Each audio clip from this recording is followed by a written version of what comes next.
SOCOM refers to special operations throughout the military, and special operations refers to, but is not limited to, the Navy SEALs and the Special Forces. And there are other special operations units throughout the military, in the Marines and in the Air Force.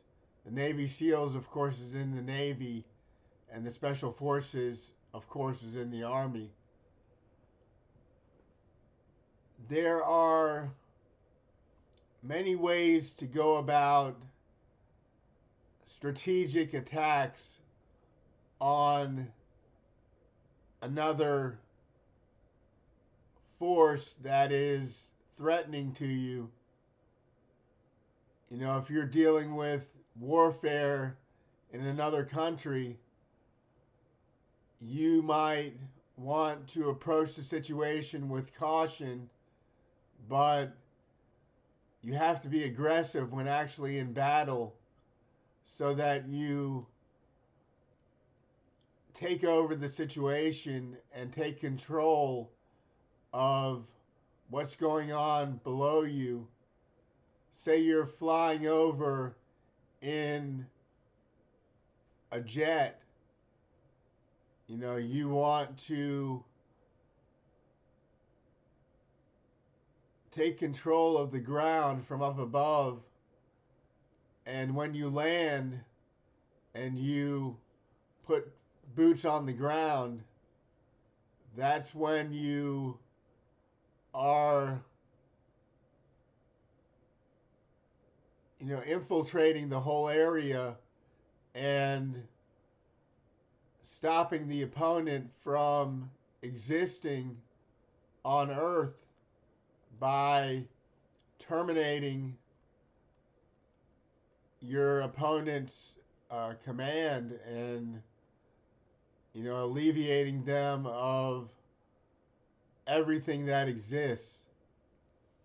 So there's, you know, many ways to go about fighting a battle, and strategic maneuvers that allow for different tactics, military tactics, will set you up for a battle that is in depth and elaborate.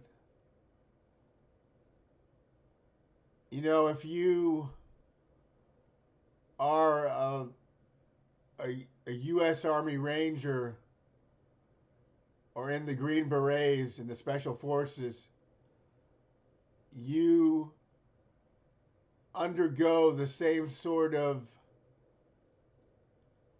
training in a way as the Navy SEALs. You undergo a rigorous training that allows you to become strong and powerful.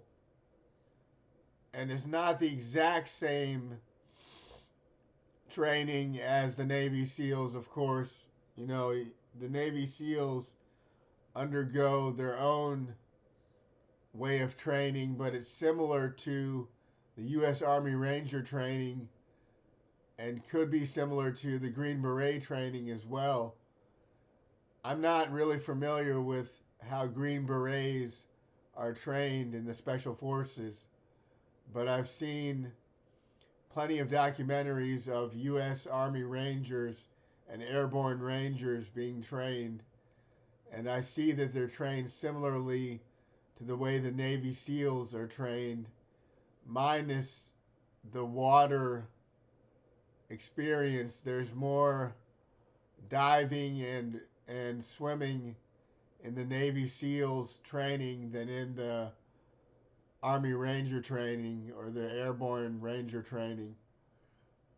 But there is certain swimming that goes on in the U.S. Army Ranger training and Airborne Ranger training as well, because they have to be able to combat in water and waterways and have to be able to deal with trenches filled with water and so forth, and have to be able to survive in grime and crud and all sorts of disgusting situations where it could smell like hell and could be, detrimental to them to be able to tolerate this kind of conditioning and these kind of conditions in order for them to survive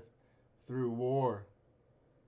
So, I want you to be able to understand the undertaking of a mission that brings you to the beginning, the start, from start to finish, the beginning of the war or the beginning of the battle, and throughout the battle, fighting the fight, and then the elaborate finish that takes you to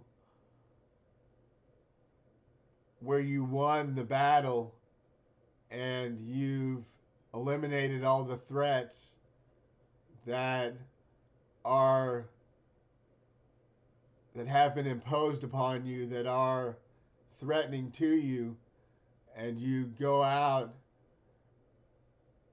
and take over the situation, and that's how a battle is fought. You may find that a situation that you're in is